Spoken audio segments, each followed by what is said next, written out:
नमस्कार विद्यार्थी मित्रांनो, बघा आपल्याकडे स्ट्रेट लाईन हा एक लेसन आहे. या लेसन साठी वेटेज विथ ऑप्शन 12 मार्क्स साठी आहे. लक्षात घ्या, याच्यातले जे काही क्वेश्चन्स आहेत ते खूप इझी क्वेश्चन आहे. तर बघा 4 मार्कासाठी आपल्याला एक्झाम साठी क्वेश्चन येतील. बघा त्यापैकी एक important question, find the acute angle between the line 3x minus 2y plus 4 is equal to 0 and 2x minus 3y minus 7 is equal to 0. आता याच्यामध्ये बघा पहिली जी काही लाईन आपल्याकडे आहे ती आहे 3x minus 2y plus 4. आलं लक्षात? पहिल्या लाईन मध्ये बघा आपल्याला a b c असे आपण कन्सिडर करू. पहिल्या लाईनचा आपण पहिला स्लोप इथे फाइंड आउट करू. तर तुमच्याकडे स्लोपचा फॉर्म्युला आहे -a/b. बघा हा मायनस ऍज इट इज लिहा. a ची व्हॅल्यू 3 आणि b ची value -2. Minus minus will get cancel. म्हणजे बघा पहिला जो स्लोप आपल्याकडे आलेला आहे, पहिल्या लाईनचा स्लोप तो आहे 3/2. बघा अशा पद्धतीने आपण m1 इथं फाइंड आउट केला. त्यानंतर बघा तुम्हाला दुसरी पण लाईन दिलेली आहे. दुसरी लाईन बघा 2x minus 3y -7. इथे पण कन्सिडर करा a b c. बघा त्यानंतर दुसऱ्या लाईनचा दुसरा स्लोप म्हणजे m2 आपण फाइंड आउट करू. -a/b. बघा minus as it is. a ची व्हॅल्यू 2 आणि b ची value -3. Minus minus will get cancel. Therefore m2 is equal to 2/3. बघा अशा पद्धतीने आपण स्लोप इथं फाइंड आउट करून घेतले m1 आणि m2. त्यानंतर बघा क्वेश्चन काय आपल्याकडे, फाइंड द एक्यूट अँगल. मग त्यासाठी तुम्हाला एक्यूट अँगलचा फॉर्म्युला लर्न करणं गरजेचं आहे. तोही फॉर्म्युला खूप सोपा आहे. लक्षात घ्या, tan θ is equal to m1 minus m2 upon 1 plus m1 into m2. बघा m1 m2 म्हणजे हे स्लोप आहे. आणि लक्षात पहिला स्लोप आणि दुसरा स्लोप. बघा tan θ as it is equal to, फक्त व्हॅल्यू आता पुट अप करा. m1 ची व्हॅल्यू तुम्ही काढलेली आहे 3/2 मायनस त्यानंतर बघा m2 ची व्हॅल्यू आपल्याकडे आहे 2/3 अपॉन 1 प्लस m1 ची व्हॅल्यू 3/2 इनटू m2 ची व्हॅल्यू 2/3. आलं लक्षात? अशा पद्धतीने आपण m1 आणि m2 फॉर्म्युला मध्ये पुट अप केला. त्यानंतर बघा tan θ is equal to, cross multiplication करा. 3 into 3 9 minus 2 into 2 4 divide by 2 3 6 upon इथे लक्षात घ्या 1 प्लस बघा इथे 2 2 will get cancel, 3 3 will get cancel म्हणजे इथे उरतो आपल्याकडे 1. पुढे बघा tan θ is equal to 9 minus 4 म्हणजे 5 अपॉन 6. आलं लक्षात? 9 minus 4 5 आणि डिवाइडचा हा 6. 1 plus 1 2. त्यानंतर बघा tan θ is equal to 5 upon बघा डिनॉमिनेटर मल्टिपल करा म्हणजे 6 into 2 हा झाला आपल्याकडे 12. Therefore θ is equal to tan inverse 5/12. बघा अशा पद्धतीने तुम्ही एक्यूट अँगल इथं फाइंड आउट केला. म्हणजे ही जी गोष्ट आहे बघा, फक्त फॉर्म्युल्यामध्ये व्हॅल्यू पुट अप करा आणि फॉर्म्युल्यामध्ये व्हॅल्यू पुट अप करून व्यवस्थित त्या कॅल्क्युलेशन करून तुम्ही अँगल फाइंड आउट करू शकता.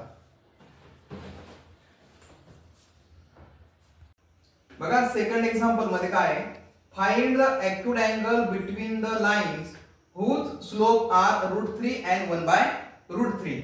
म्हणजे बघा तुम्हाला इथं एक्यूट अँगलच आपल्याला फाइंड आउट करायचा आहे. फक्त मगाशी पहिल्या इक्वेशन मध्ये काय होतं, पहिल्या इक्वेशन मध्ये आपल्याला दोन इक्वेशन दिलेले, दोन लाईन दिलेल्या आहेत L1 आणि L1 आणि L2. आता या लाईन मध्ये बघा दोन स्लोप तुम्हाला ऑलरेडी दिलेले आहेत म्हणजे m1 आणि m2. बघा गिवन मध्ये पहिला जो स्लोप आहे √3 आणि दुसरा जो स्लोप आहे तो आपल्याकडे आहे 1/√3. आलं लक्षात? बघा त्याच्यामुळे इथं स्लोप काढण्याची आवश्यकता नाही, स्लोप रेडी आहे. डायरेक्टली एक्यूट अँगलचा फॉर्म्युला अप्लाय करा. tan θ is equal to m1 minus m2 upon 1 plus m1 into m2. बघा इथे पुढं m1 ची value √3 minus m2 1/√3 upon 1 plus m1 root 3 into m2 1 upon root 3. बघा अशा पद्धतीने आपण m1 आणि m2 इथं पुट केलाय. त्यानंतर बघा रूट 3 इंटू रूट 3 म्हणजे हा झाला 3 मायनस 1 अपॉन रूट 3 अपॉन बघा इथे root 3 will get cancel 1 plus 1 म्हणजे बघा tan theta is equal to 3 minus 1 upon root 3 upon 1 plus 1. पुढे लक्षात घ्या tan theta is equal to 3 minus 1 म्हणजे हा आपल्याकडे येतोय 2 अपॉन रूट 3 आणि इथे लक्षात घ्या 1 प्लस 1 2. इथं काहीच नाही आपण डिनॉमिनेटरला इथं 1 लावू म्हणजे लक्षात घ्या tan theta is equal to 2 upon root 3 into 1 upon 2. याचा आपण रेसिप्रोकल केला म्हणजे बघा 2 will get cancel tan theta is equal to 1 upon root 3. पुढे बघा ऍक्यूट अँगल फाइंड आउट करायचा आहे. इथे लेफ्ट साइडला tan आहे, राइट साइडला जाताना तो tan इनवर्स होईल म्हणजे tan इनवर्स 1 बाय रूट 3. म्हणजे लक्षात घ्या tan मध्ये 1 बाय रूट 3 जे आपल्याकडे व्हॅल्यू जी येते ती येते आपल्याकडे 30 अँगल 30 डिग्री. त्याला आपण समजा रेडियनच्या फॉर्म मध्ये केलं तर तो येणार आहे आपल्याकडे पाय बाय 6 रेडियन. बघा म्हणजे अशा पद्धतीने तुम्ही स्लोप दिला असताना ऍक्यूट अँगल फाइंड आउट करू शकता.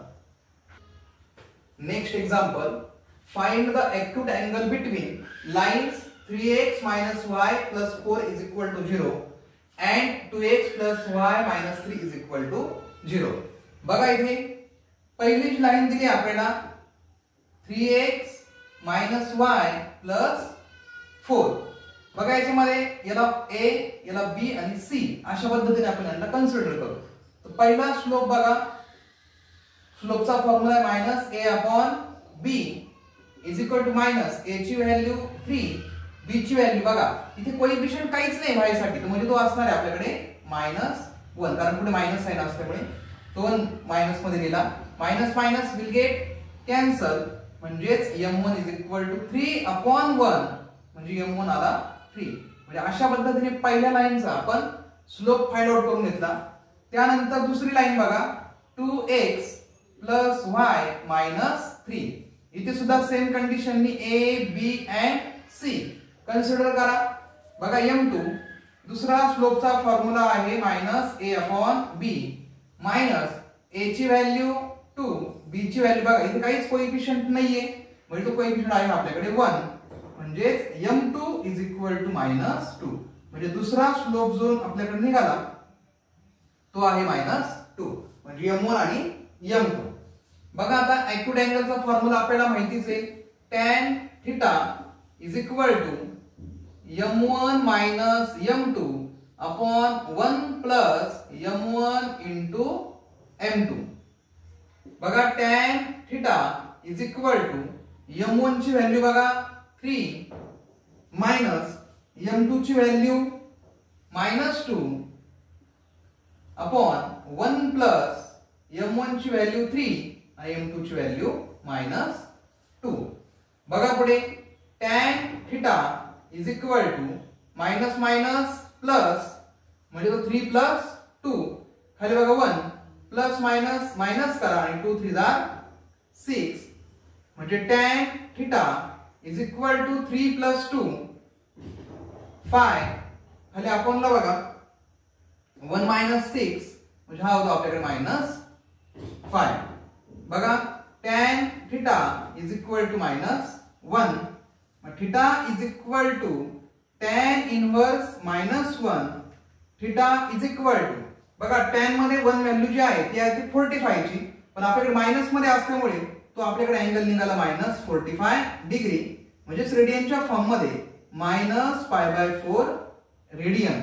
अशा पद्धतीने आपण इथे अँगल फाइंड आउट केला.